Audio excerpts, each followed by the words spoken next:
finally time for part 2 of our review of Universal Epic Universe, the newest theme park from Universal. The third real theme park. I'm not counting Volcano Bay as a theme park. Please stop trying to make me. The third real full theme park at Universal Orlando Resort. Last time we talked about Celestial Park. This time we're going to be talking about the Wizarding World of Harry Potter, Ministry of Magic. So it's time for Tom's Honest Review.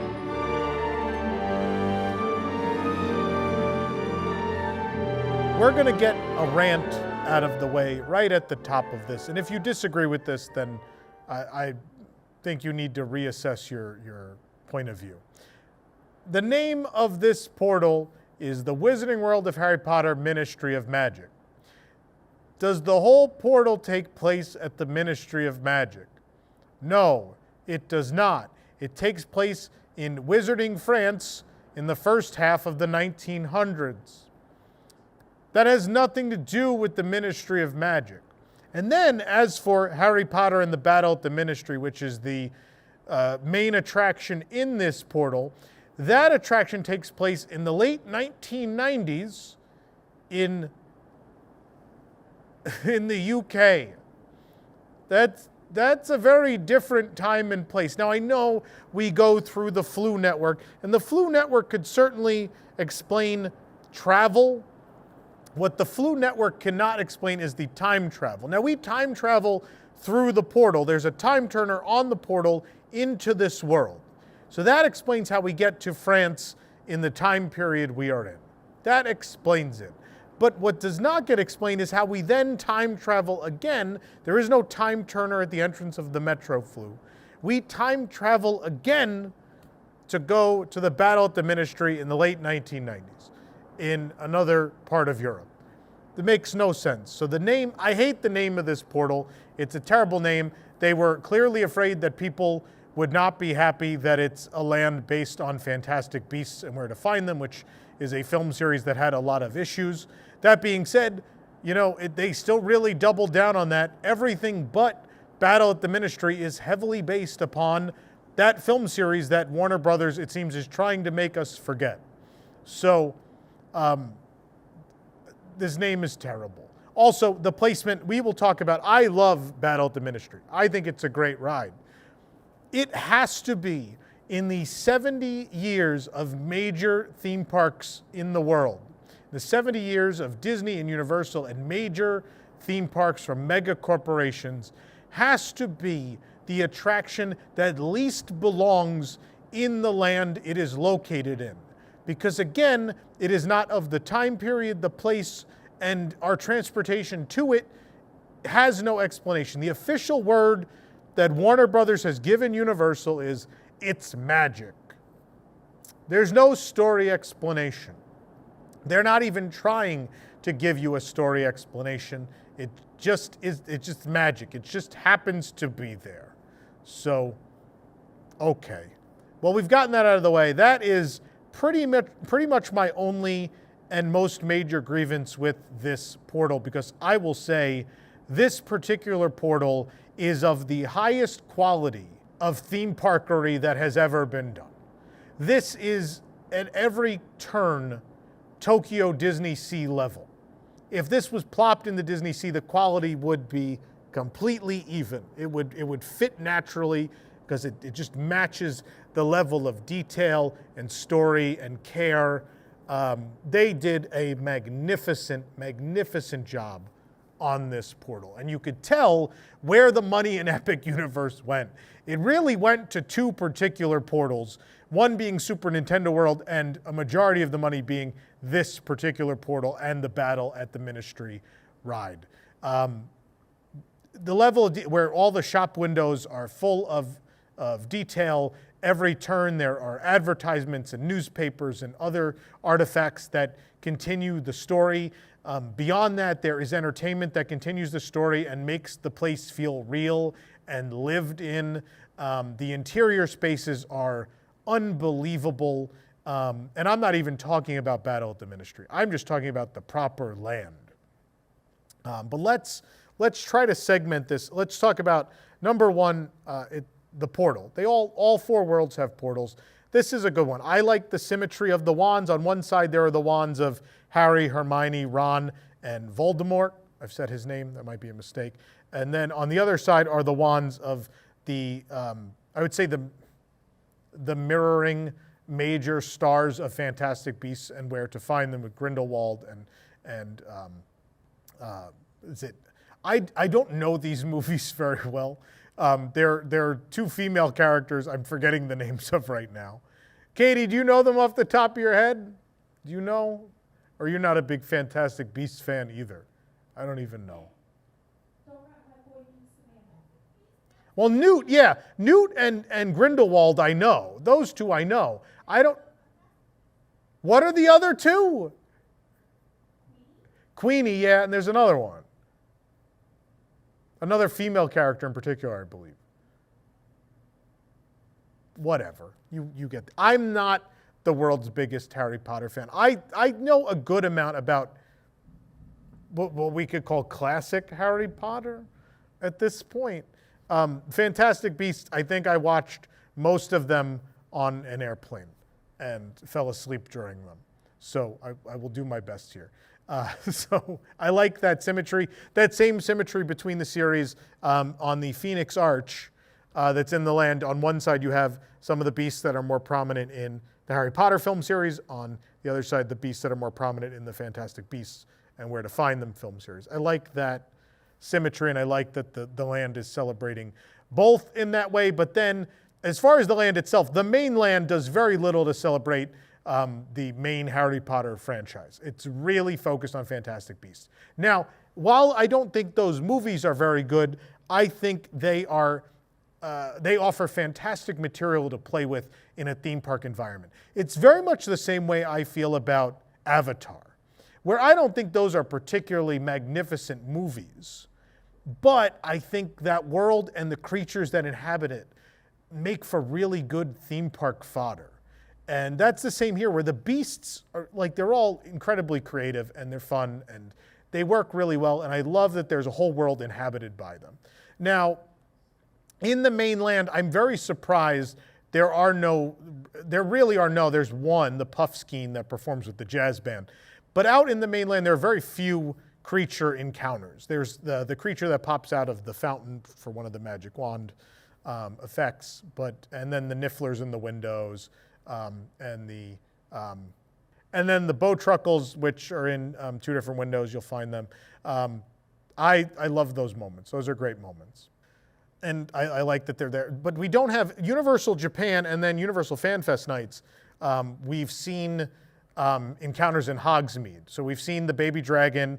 Fan nights in particular had the Akami, which I'm surprised is not in this portal because there are a lot of references to Bo the Blue Akami. There's a drink, there's posters. It's referenced a lot, and an Akami does not appear anywhere in this land. Also in Japan, they had the Pygmy Puffs. There's a woman who carries around the Pygmy Puffs, and then the full-size hippogriff walking around into a show. None of those are in this land. I was surprised by that because I thought for sure that's what they were gearing up for. They were creating these and then they debut in Orlando in the land, but they're not. They're not there. Maybe a later time, you keep things for the future. But they keep the bigger encounters with the Fantastic Beasts for Le Cirque Arcanus, the show in the center of the land. We'll get there. Let's talk about shop spaces. The shop spaces, every interior in Epic Universe is worth seeing. It reminds me a lot of Disneyland Paris and Disney Sea, where you really have to go inside every shop interior because there is always something to look at. There's always something worth taking a look at. Kazam Akajor, the wand shop, feels very correct. It feels accurate for the place it's in. It's very pretty. My favorite detail in all the shops and restaurants is the 1920s-esque cash register. They wrap the modern cash registers in this box that looks like an old, big, metal, heavy cash register machine. And if you look from afar, it just looks like it belongs. It just looks like it belongs in the time.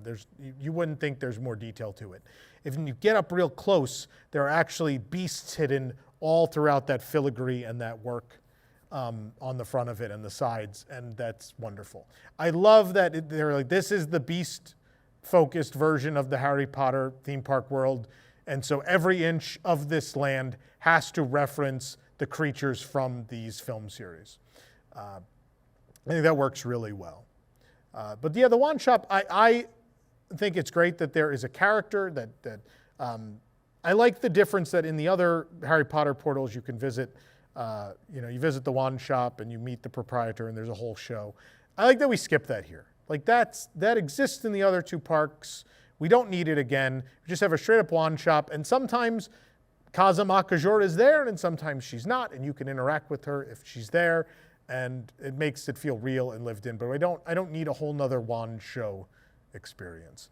Then K. Ramel, which is the sweet shop, is a gorgeous interior, very thematic.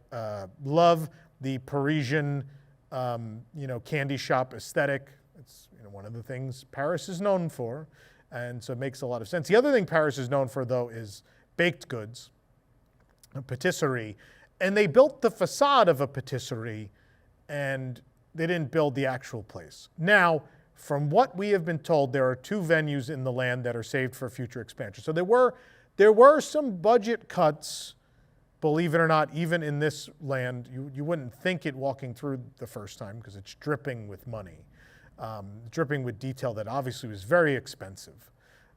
But supposedly there is space for an actual patisserie in there. And then the Mademoiselle Malkin shop, there is space for a store in there as well, but maybe someday later those will happen. K. Ramel, it really scratches that itch for me that everything in there is unique to them. All the packaging, like this tin I had to buy, is themed to the shop. It has the name of the shop. The only thing I'm not crazy about is the pricing. There seems to be a Harry Potter tax on merchandise, and particularly the things you'll get from any of the suites you'll get from any of the Harry Potter lands. They're always priced higher than any of the suites in the rest of the Universal parks. Now, do people bat an eye at that extra price? I don't know if people do. I don't know if it hurts sales or not. I don't know if people care. I applaud the packaging, the uniqueness of the actual products, the white chocolate skulls and the owls and all of those things, the chocolate nifflers. It feels all very special and different and interesting and makes you want to buy it. But then I pick things up and I'm going, 6 chocolate caramel butterbeer barrels for $20. And look, I live constantly engrossed in the theme park world. So theme park pricing very rarely phases me. But I think in this case, this is one of those cases where I'm like, it's a bit much. I went to buy this, I didn't even look at the price when I bought this. This tin of cookies. Now the cookies have the K for K. Ramel, but they're not shaped like any of the beasts on here. They just have the K logo, and they're just plain old, they call flavored biscuits. There's chocolate and vanilla, right? Yeah, vanilla and chocolate. They weren't particularly good, but I wanted the tin. I really wanted the tin. This tin with cookies is $35. Was $35. Now the tin is not embossed. Now it does have kind of a circusy or a carousel type lid, I suppose. It's not really raised, but this was $35. That just seems, even for theme park pricing, that seems a bit intense. And it's not exclusive to that. I do think the wands, it's crazy that the wands are $80. I do think that's wild that the wands are that expensive. They're very cool, and I like what they do, but I just don't think they're worth that much money. But neither here nor there. And especially the power-up bands are far more adequately priced, probably still ridiculous. I'm sure the markup on that for Universal is insane, but the wands feel particularly egregious.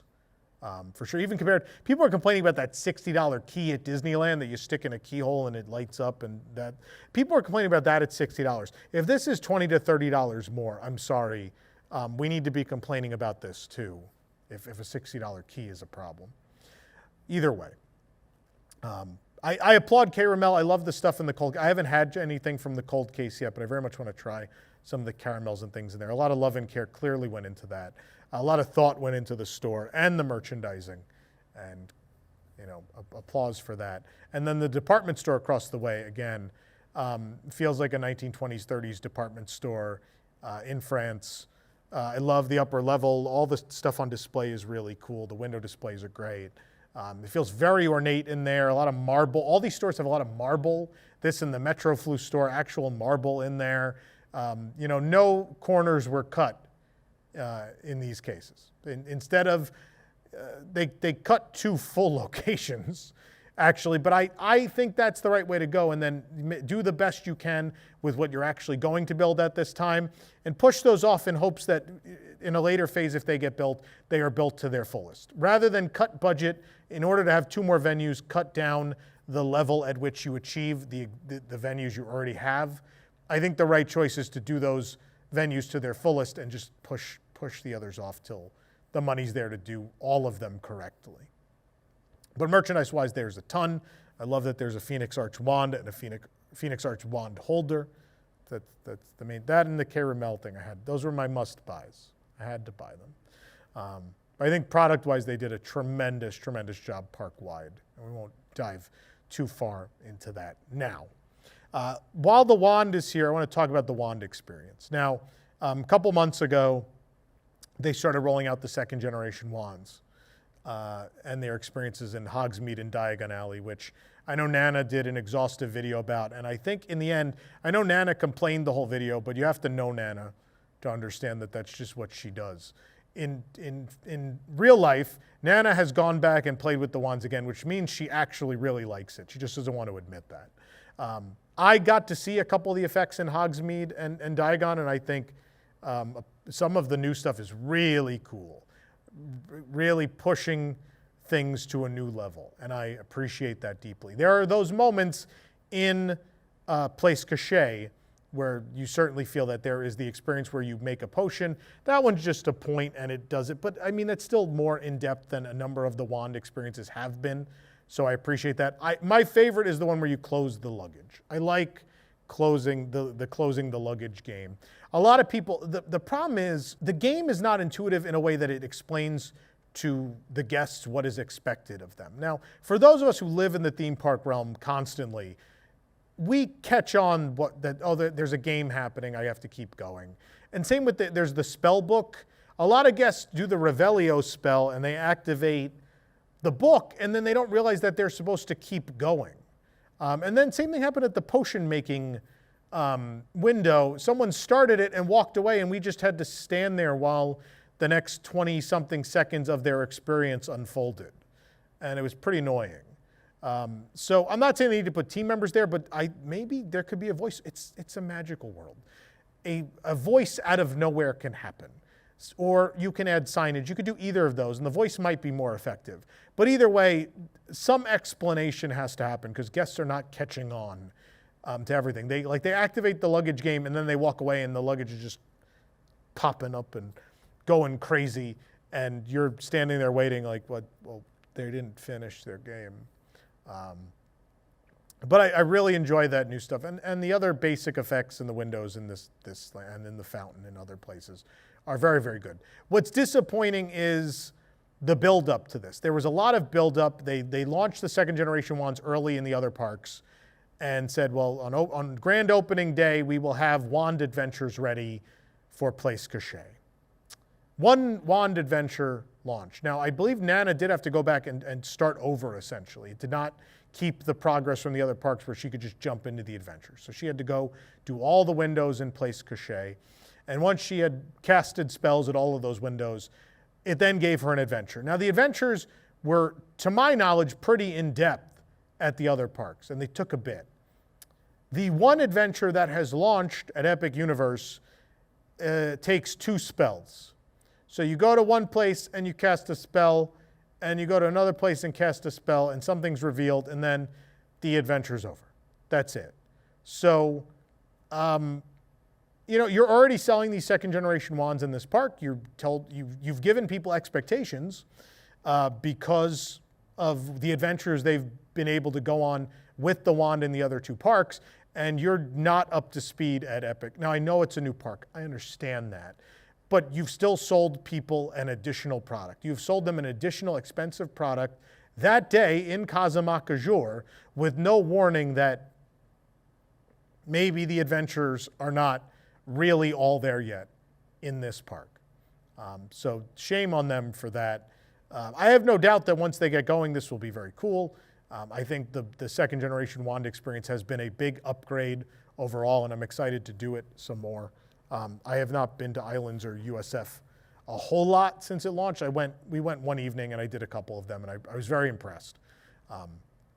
But I would like to see more and do more, and I will be taking this wand out on the journey. The other weird thing is the continuing to sell and continuing to introduce first generation interactive wands in the midst of this. So I saw that for Le Cirque Arcanus, Ringmaster Skender has a wand. They've just released that, and it's first generation. I don't really want to buy a first generation wand and then I can't do everything the second generation wand does. Shouldn't we be converting all of them? And shouldn't anything that was planned for Epic already be planned to be a second generation wand? I don't understand anything about this, if it's a money grab or just an oversight. It's one of the two. I don't know which, and either way, some work needs to be done. Going to talk about food venues real quick. We have separate food reviews of these venues you can go watch. If they're not out already, they'll be out soon for Le Goblet Noir and Bar Moonshine. Bar Moonshine's already out at the time of recording, and as well La Café L'air de la Serine. These, again, interior-wise, Café L'air is my favorite interior in the entire park. It is beautiful. It is a real French bistro down to every detail. The tile work is magnificent. The murals are beautiful. They really went all out in this space, and it is a fun space to dine in.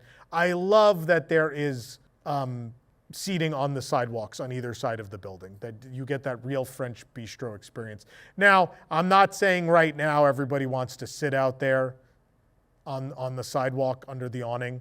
I get that, but it is a quintessential part of what makes Paris, Paris, and so it had to be offered. And when the weather is nice in Orlando, I cannot wait to sit there and enjoy a beverage and some quiche Lorraine and watch the world go by. Very excited about that. Food-wise, they nailed it. All the two large venues, Le Goblet Noir and Café L'air, incredible food, really incredible food. And you'll see when you watch the reviews. I won't talk too much about the food now. Bar Moonshine, there's some good ones. There's some bad ones, but there's some good ones. And I love the space in there, that intimate bar space. Feels very real, but also feels real for the Wizarding World. And it's great, really great. Now, I would love a little more seating now. That end, the layout of Place Cachet. There's the main boulevard, and then if you turn left, it's the Metro Flou shop, or Tour de Flou is the name of the shop, and then the Metro Flou, the entrance to Battle at the Ministry. Metro Flou, also the exit shop for Battle at the Ministry. And there's the Butterbeer cart is out on that street as well, and a couple of wand effects. The right side, there's wand effects, and there is Bar Moonshine, and that's pretty much all that's on that street. Now, given expansion plans and where the plot is, we assume someday a second ride, I should say, will enter via that side of the street. But for now, it's pretty dead. And then there is the back alley where Le Goblet Noir and the interactive portrait live. And again, some more magical windows. Bar Moonshine, I love the little tables outside. There's not nearly enough of them. It's a very popular bar. You need a couple more little tables. And that, you know, I get we don't want to crowd that end of the street, but there's really nothing down there. So it wouldn't hurt to have a couple more tables and chairs out down there. But yeah, please watch those reviews. They're great venues. Now, for me, the real star of this land is entertainment. And we're not even talking about Le Cirque Arcanus yet. I want to talk about the Streemosphere and the atmosphere. It feels like this is so important. It feels like a real place. The entertainment really brings the whole land to life. You have the exchange students from Hogwarts and Beauxbaton and et cetera, walking the streets, interacting with people. You have the Aurors, the magical cops, or as Nana calls them, the magic popo. They're walking the streets all the time, interrogating guests and just hanging out. Sometimes you just catch them. If you know to look for them, sometimes you're just leaning up on a wall, just examining the space around them. There's the jazz band with the puff skiing, which is wonderful. Kazuma Akajor comes out in her shop, and sometimes she'll leave the shop. It makes the place feel real and lived in, and it's very important. This is really what we were denied in Star Wars Galaxy's Edge. Now, that being said, these are, other than the puff skiing on the music box, these are just human actors. They didn't require, other than great costuming, it didn't require some of the effort that would have been needed for Galaxy's Edge and to make, special costuming and prosthetics and things to make alien creatures and, to build droids and things. I'm not saying that's any excuse to not have them because they're expectations. But going into Wizarding Paris, I think these were expectations for people. Some of them maybe not. Like the jazz band was an unexpected surprise, I think. They are so talented. It's such a fun little show. It brings that pocket to life. And that's really my favorite vignette in this land, and maybe in the park, is their performance space down at the bottom of that giant staircase. And you follow that staircase all the way up, and there's these giant facades that look like they're way off in the distance via, forced perspective. They're really good in the Harry Potter lands at making these forced perspective staircases that make it seem like the world goes on and on and on. They did it in Diagon, and they've done it even more successfully and on a grander scale, I would say, here in Place Cachet. It's glorious to look at. But the entertainment is here in Darkmoor and Burke. The entertainment is beyond. It makes these places real. It brings them to life, and it is, for me, the absolute highlight of Epic Universe. So kudos to Universal on that. Now here's my cautionary tale. We're all going to fall in love with this entertainment. Entertainment is always the first thing to get budget cut, though. So we need to be vigilant, and if there are signs that Universal is going to make budget cuts, you need to fight to keep this entertainment going. So please, go to guest services and talk about how much you love the entertainment. Fill out that survey after your visit. Tell them how much you love the entertainment.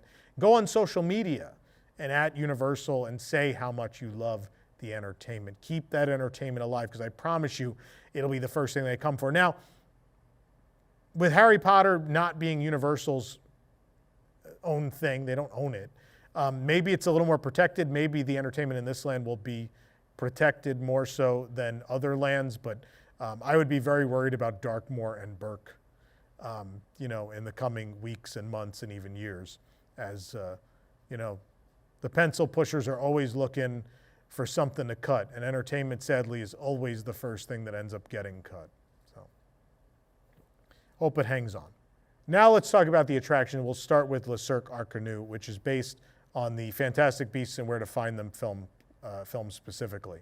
So there's just this, the entrance is this little red tent, and obviously the magic is as you keep venturing through the queue, there's more and more and more tents somehow, and then somehow leads to a giant theater. I've seen mixed responses on this. I've seen a lot of very passionate posting on social media about this show. People that love it. I've also seen a lot of people say they absolutely despise it. It's very polarizing. I don't entirely know why, but I'm going to try to unpack that in the next few minutes. First of all, again, the queue, it's dripping with detail. Disney Sea level quality. And that's what's so frustrating really about Epic Universe, is it was clear it could be achieved. With the money, it wasn't a question of creative. The creative was there. A lot of very talented creative people worked on this park. But the problem was management clearly gave more money to some things and less to others. And in Nintendo and Place Cachet, you very rarely find moments that take you out of the world. There are very rarely moments that are anything below extraordinary. And then in Isle of Burke and Darkmoor, there are moments where you're like, oh, that's where the money ran out. And it makes me very sad, because for all the Universal fanboys out there who have ranted and raved that this is going to be the best theme park in the world and this and that, it certainly could have been. The potential was there. And in the case of 2 of these 5 portals, it's very hard to argue. But the complete product is not there for the greatest theme park in the world, because it wasn't allowed to be. too many things were cut away, and too many portals were like, this one's for kids. Oh, we don't really know. Universal Monsters only been around for almost a century. We don't know if people like them or not. And those things didn't live up to their fullest potential in some ways. Not creatively, but budgetarily, they were obstructed from being all they could be.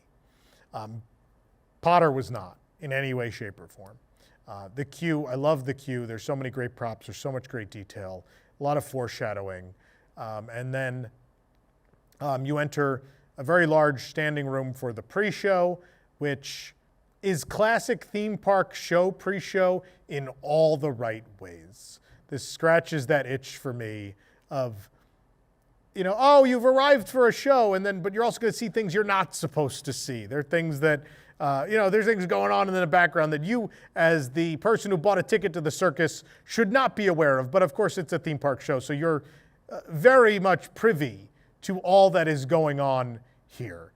But there are some really fun optical illusions and little effects in this pre-show that work very well, that I don't think a lot of people are going to be able to figure out, which is magical. It's a land about magic, and if there are magic tricks you can pull off that make people believe in magic for a second, then you've really achieved what you've set out for. I love the characters in this. I don't want to spoil it too much for people. I'm just going to say I love the characters.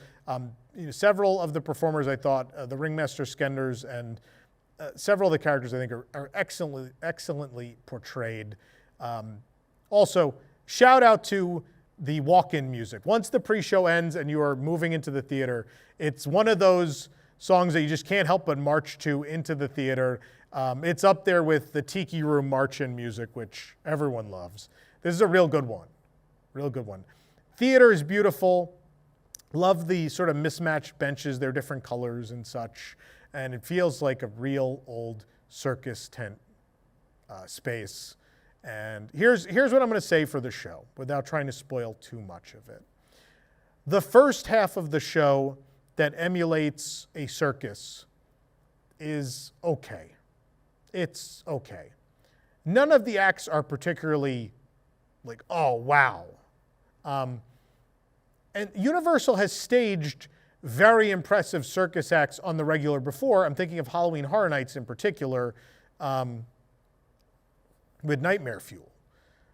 There are several acts in those shows that are legitimately very impressive and on a regular basis could have been real showstoppers. That's clearly not what they were going for here. So these early acts, the real intent of these is not necessarily to blow you away. It's really just to set up the story. And I almost think we spend too much time on this, having these three acts. And these are very talented people. I just don't know that if they were street acts, if some of these, in particular the first two, if those were street acts, you would definitely stop and it would be fun and you'd think, wow, that person's very talented and I like this. For that to be in a formal theater where you've queued and waited a long time, it feels a little off. They feel a little off. The third act, less so. The third act feels a little stronger for a theater venue. You couldn't really do that outside. That one I get.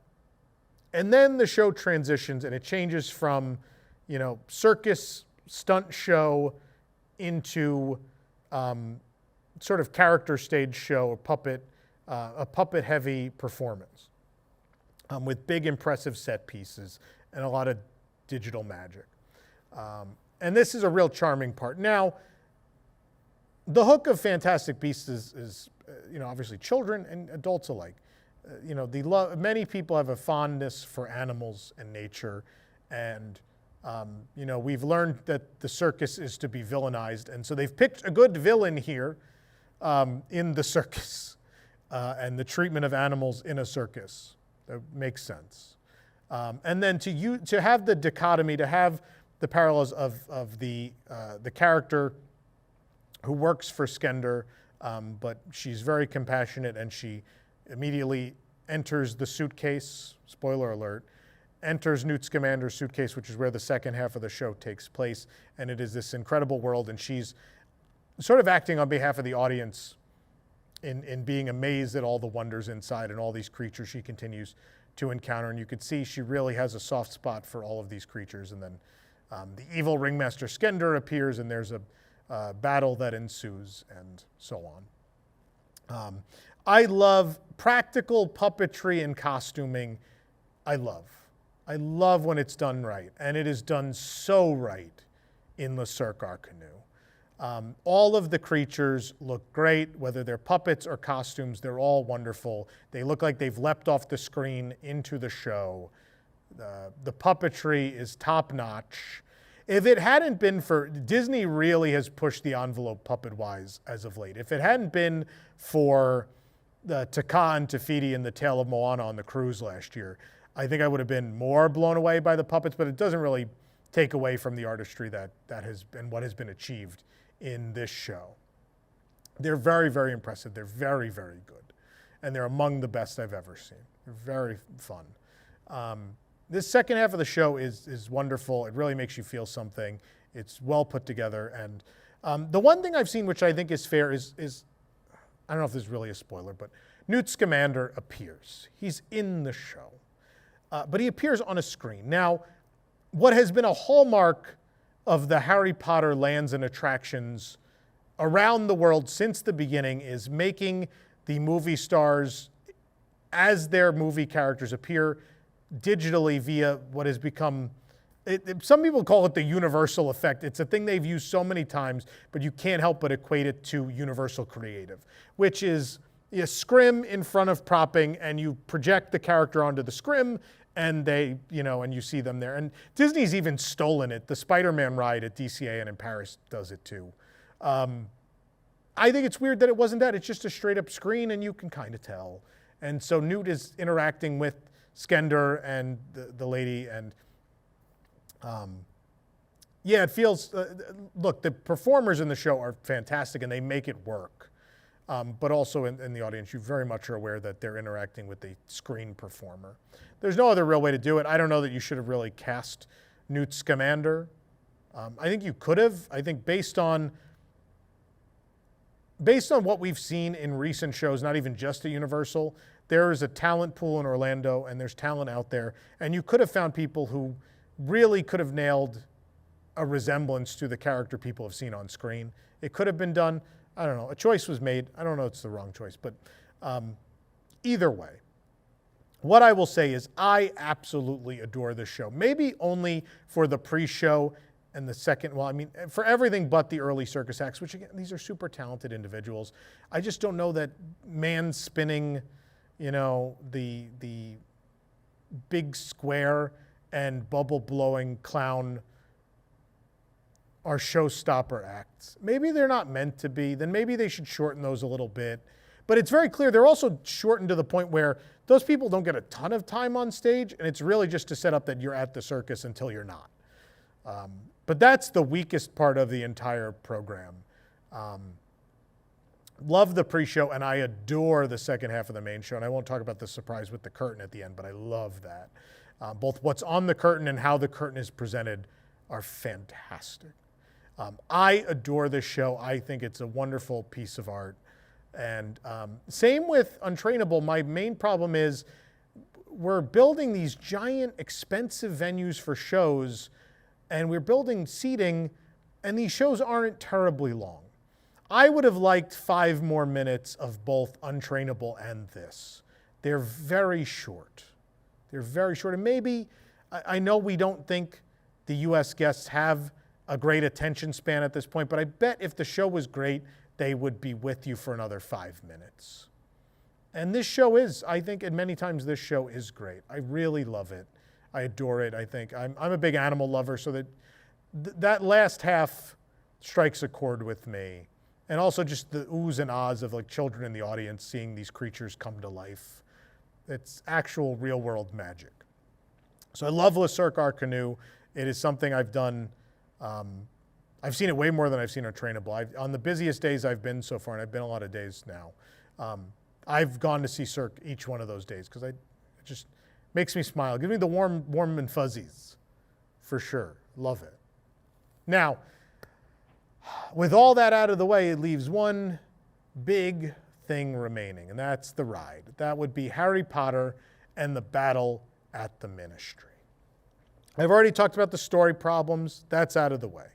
So let's not bother. Now, for those that don't know the backstory of this attraction coming into being, let me give it to you. This attraction obviously was meant to go somewhere else. It would have made a lot more sense in London, and there is a London Harry Potter land in Universal Studios Florida. There's Diagon Alley. Now, there were expansion plans for Diagon Alley where Fear Factor, that stage, would have been bulldozed, and that's where this would have gone. That didn't happen. They held on to this, and eventually when they realized for business reasons it was really smart to build a third park to sell more tickets or more days of tickets to guests, they slotted this ride over to the new park, which is also what happened with Super Nintendo World. It was intended for Universal Studios Florida, and then it wasn't. Now, I think Universal Studios Florida is the ugliest major theme park in the world. It's pretty hideous, and I don't think it has the world's best attraction lineup either. It's pretty weak. Now, if that park had this ride and Super Nintendo World, that changes everything. But Universal saw dollar signs. I'm never going to defend the idea they had to put two Potter lands in two separate parks to sell park hopper tickets and then connect by train, which, look, the Hogwarts Express is great. It's great that that exists, that people get to ride it. That is a wonderful thing people have always wanted to live out, and they get to live it out. And that's the good part of that exchange. The bad part of that exchange is it's a money grab. It's a money grab. They certainly could have built it in the same park next door, and there could have been a simulator ride of the train that took you between the two. It didn't have to be a real form of transportation, but it is. Now, building a third Harry Potter land now, as angry as I was at the idea of it's to sell park hoppers, I'm angry that they didn't put Ministry in USF, but I am so glad that Place Cachet gets to exist because it's a wonderful land. My absolute favorite overall land in this park. It's hard to beat. It's a great place to spend time. And so this ride was supposed to go somewhere else. It didn't, and they threw it in here. Now, we're not going to talk about that anymore. Let's talk about the ride and its own merits. Now, going through the Flu, people really want to go through the Metro Flu. It's a great moment for people. They have not been able to get that consistent at this point. And certainly at the exit, they're having real consistency problems.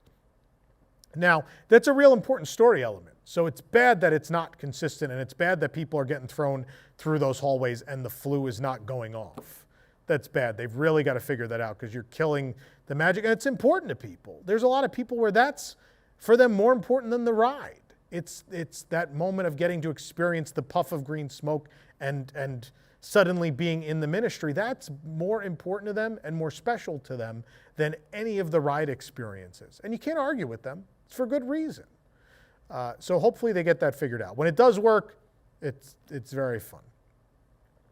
And you get through the Metro Flu and you arrive on the other side of the Ministry, and that reveal is one of those theme park moments you will never forget the rest of your life. The scale of everything in this building leaves you awestruck. This is a scale at which very seldom we have seen in the theme park world. Rise of the Resistance has a moment like this where you end up in the hangar. This is on that level, and in some cases beyond. Seeing all the offices, there's things that happen in the office windows, the whole area where people are, via the Flu, arriving into the Ministry, the giant statue in the middle, the projections on the banners, everything about this is second to none. It's done at the highest level possible. In some cases, this entry and this queue overshadow the ride. And the queue, after you're through, you have the opportunity to enter the formal queue of the attraction. And the detail and the amazing moments do not stop. Every room has something cool to look at and some little bit of story to pick up, which I think from a sound perspective, they need to work on a little bit. There's some important story elements to pick up on, and they're easy to miss because, look, I applaud the amount of tile, the amount of real tile in this building is insane. And the fact that it's real tile, I love. One of my big problems with Gringotts, Escape from Gringotts in the other park, I know it's a great queue, but the thing that always took me out of it was the fake marble. The fake marble columns, you could tell it was a decal.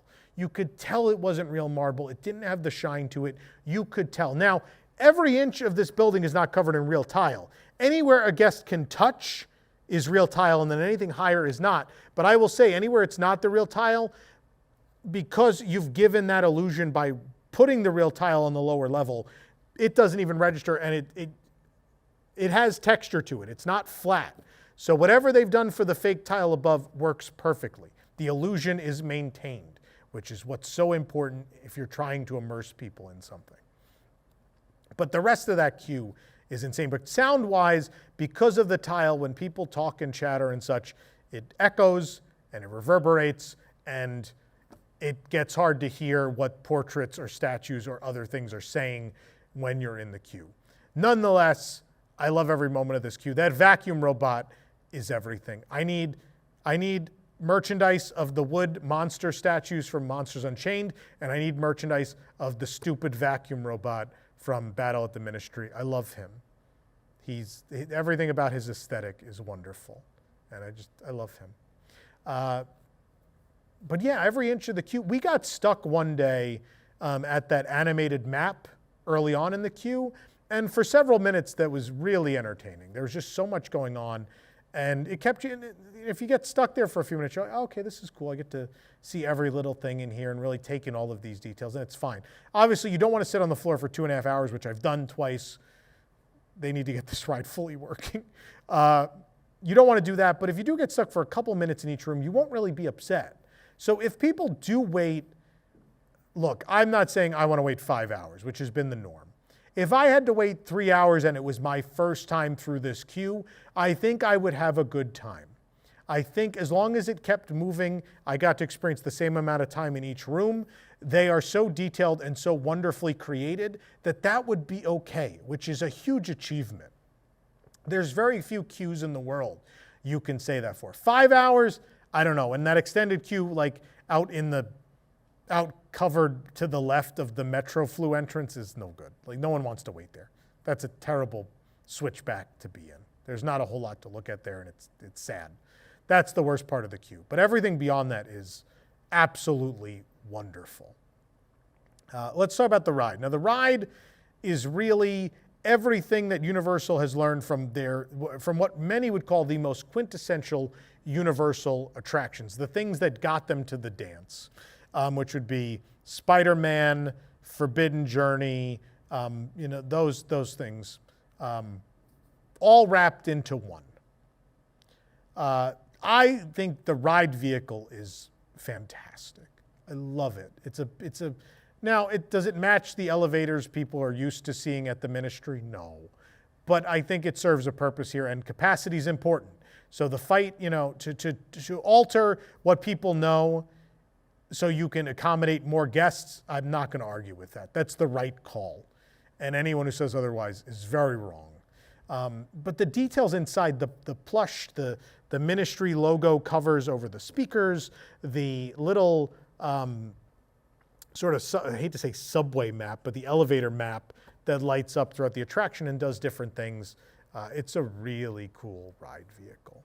Now, we know this very cool ride vehicle and ride system has given them some problems in that people know at this point that you can't cross your legs, don't lift them up during the ride.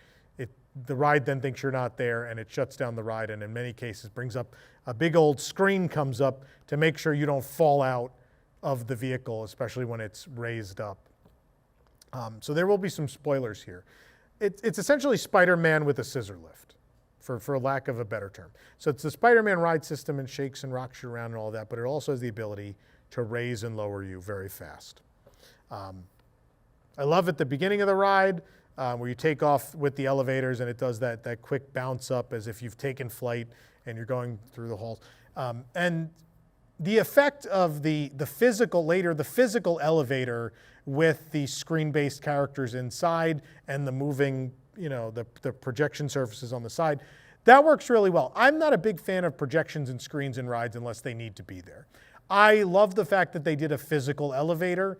I think that adds a lot. And I think the first time you see that, it takes a moment for your brain to figure out exactly what they've done. And that means mission accomplished. And it happens a second time. And I think it works really well the second time with there's the physical body on the floor and then the screen behind, which gives you the depth that makes things feel real. So we get to see that twice. It happens more in the ride, and I think it shouldn't. I think doing it twice worked. Don't go back to that well again. Leave it be.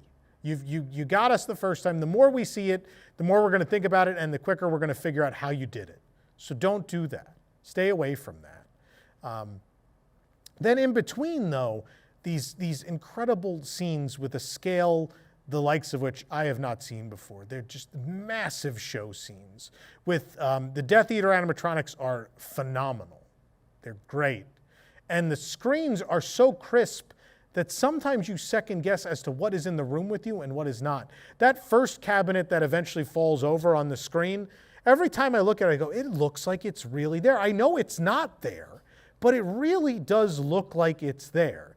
And then beyond the screen surfaces, there's a lot of detail in the room. There's a lot of propping and a lot of physical detailed surfaces, which love it. That's great.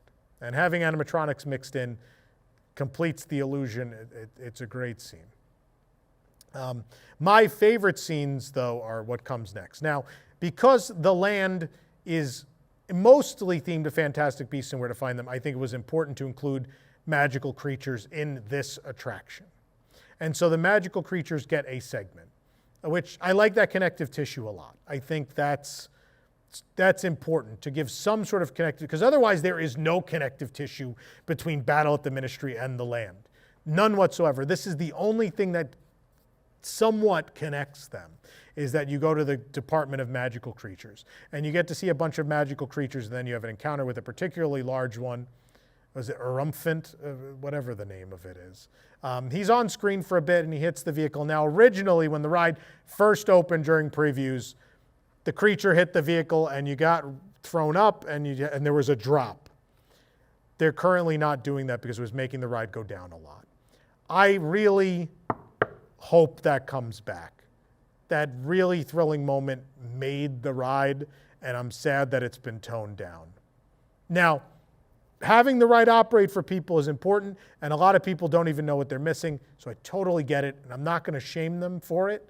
Do what you can right now to get this operating for people. But down the line, if that can be figured out, please figure it out.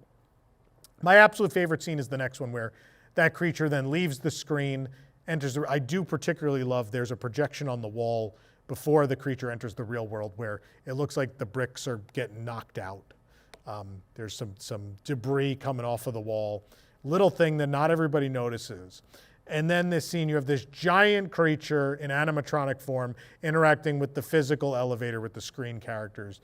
And this is a wow moment. The vehicle turns and you see the size of this figure, and it's just unbelievable. And he interacts with the elevator. Wonderful, wonderful scene. Then we get some more screens. I am very impressed with the time turners, the physical wall of time turners. It's a great touch. It could have been a decal. It could have been a mural behind glass. The fact that they're physically there in some way, shape, or form means a lot. And then you get the moment with Dolores Umbridge and Higgledy. I just want to say Higgledy is an original character the house elf created for this attraction. What I think Universal has not been always great at is making you feel emotions in an attraction other than awe and excitement. Hitting emotional notes. Now, Higgledy appears in the queue in animatronic form, and she looks great. And I love, you don't get to spend a lot of time in that room unless the ride breaks, which makes me sad. She has a lot of cool things to share, and she foreshadows a lot of what will happen. She talks about how they're packing up the office. Obviously behind her are the plates with the cats, which I love, on the other wall. But she talks about how she has an affinity. She loves Hermione Granger. She admires Hermione Granger very much. She talks about how she didn't know she was supporting someone so evil, and she'll do her best in the future to proactively make the world a better place and to not make that mistake again.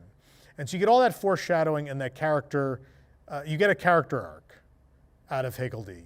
And Higgledy throughout the ride is trying very hard to stop Dolores Umbridge, which, look, a ride with Dolores Umbridge as the villain was the right choice. Forget about Voldemort. Enough people don't hate Voldemort. She might be the most hated villain in all of media.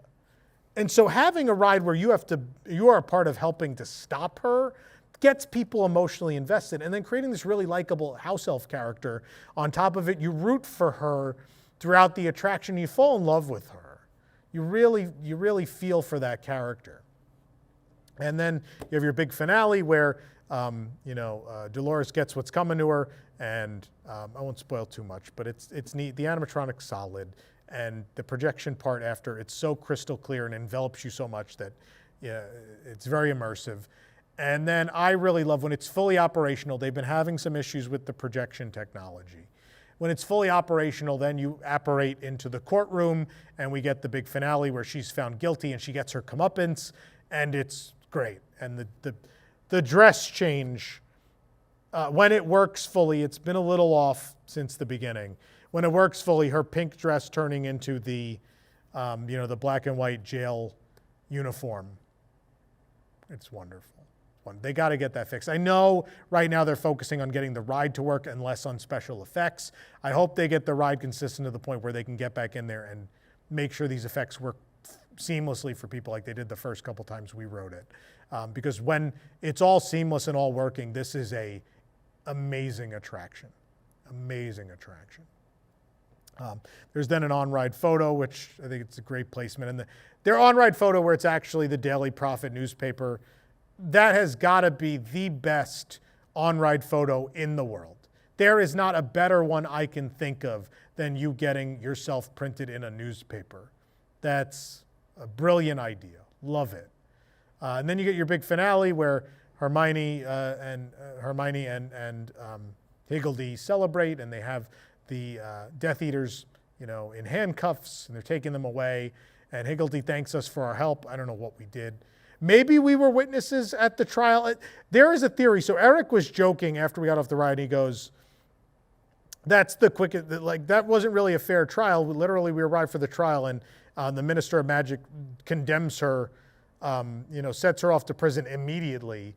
It doesn't seem like a very fair trial. And I go, not to be that guy, but obviously in a theme park attraction, we can't stop there for long.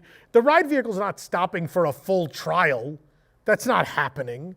But maybe the idea is we're the witnesses. We just saw everything that just happened. Maybe we have testified, and we're getting the short form, the short version of the trial, and that's why she gets sent off to Azkaban, and we go on. And Higgledy thanks us for our help. She's thanking us for helping. Otherwise, we didn't do anything.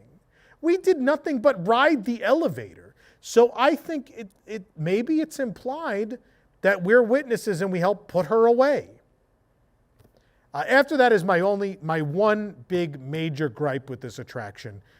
Depending which side you unload on, it may turn you back towards that final scene with the elevator, and you could see it off.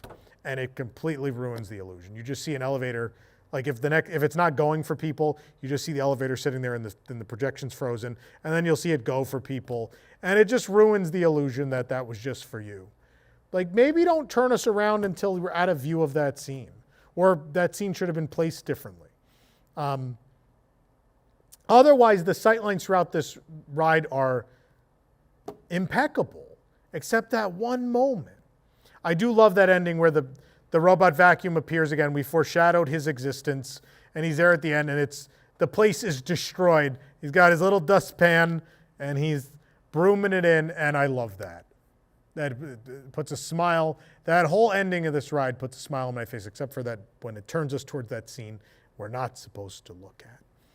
Battle at the Ministry is the second best ride in this park for me. And you could probably guess what number one is. And I'm leaving that portal for the last part of this because I'm going to gush for a while on it. But Battle at the Ministry is a phenomenal ride. It's an achievement, and it scratches a lot of itches, I think. I think it really is pleasant. As a Harry Potter fan, I think you'd be very happy with it. It's super fun.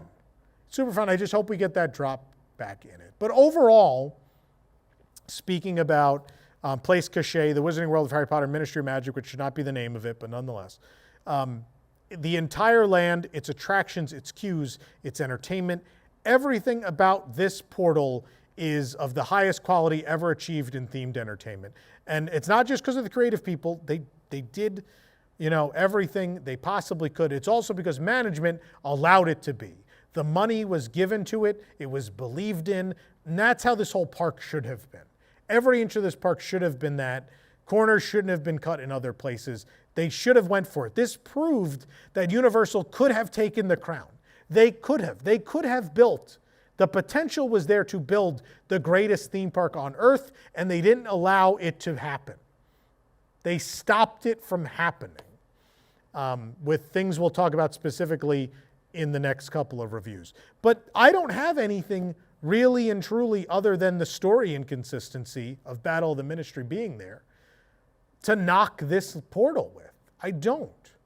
From top to bottom, it is exemplary. It's incredible. I've run out of adjectives to talk about how great I think this area is. It's beautiful and stunning. At night, it's even more stunning. It's full of life. And the entertainment is actually staffed from open to close. So whenever you go in there, it's alive. This deserves to be applauded. I cannot give any more praise to this particular portal, this particular land of Epic Universe. But we have a lot more left. We still got to go to Super Nintendo World, the Isle of Berk, the Dark Universe, and somewhere in between, I'd like to stop and talk about the Helios Grand because it is kind of part of this. So we got a lot more to go. If you're enjoying these, please let us know in the comments what you like about them, what you don't like about them. We're always looking to make them better. If you did enjoy it, please hit that like button. Please subscribe to our channel if you haven't. And we'll see you next time as we continue our journey through the portals of Universal Epic Universe.